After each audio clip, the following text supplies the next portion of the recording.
alam nyo, yung anxiety natin, nasa loob ito ng nervous system natin.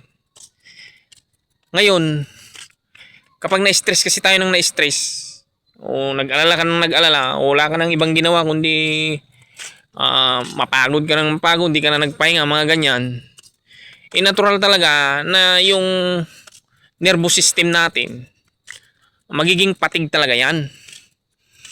At kapag nagkataon na naging ganun na siya, siyempre yung anxiety natin, magre-react talaga yun. Magiging disorder siya. Kaya wag natin yung kainisan, wag nating katakutan yung anxiety natin. Kasi nga, siya ay taga-react lang ng katawan natin. Imbis na yun ay katakutan mo o yun ay kainisan mo, bakit hindi mo nalang baguhin yung sarili mo, yung pinagagawa mo, na yun yung dahilan kung bakit naging patig yung nervous system mo. Yun yung baguhin mo.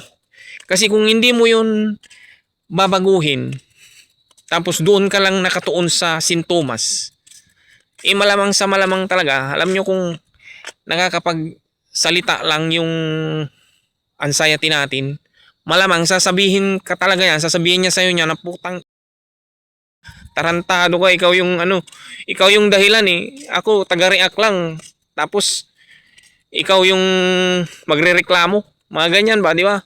Sana nakukuha nyo kung ano yung ibig kong sabihin, kasi karamihan sa dumadanas ng anxiety disorder, nandoon sila nakatuon sa sintomas, pero sa ginagawa nila, hindi nila yun nakikita. Kasi pag ang isang tao kasi dumadanas na ng anxiety disorder, yung sintomas, mapapansin nyo yun, at saka nakikita nyo yun. Kaya doon kayo nakatuon, yun yung paniniwala nyo na. Ngayon, hindi nyo kasi maintindihan na hindi naman mangyayari ang anxiety disorder, hindi naman magre-react yung katawan nyo kung wala kayong ginagawa na mali. Di ba? Kapag sinabi kasing ginagawa na mali, di ba, kapag meron kang ginawang mali o hindi, meron kang nagawang hindi tama, natural talaga merong pangit na reaction yan. So imbis na pagtuunan mo ng pansin yung reaction ng katawan mo, doon ka mag-focus sa kung ano yung ginawa mo na kailangan mo nang baguhin, para yung tinatawag kasi na yung panggatong, kumbaga yung hindi na magre-react yung katawan mo kung wala na ka nang ginagawang hindi maganda.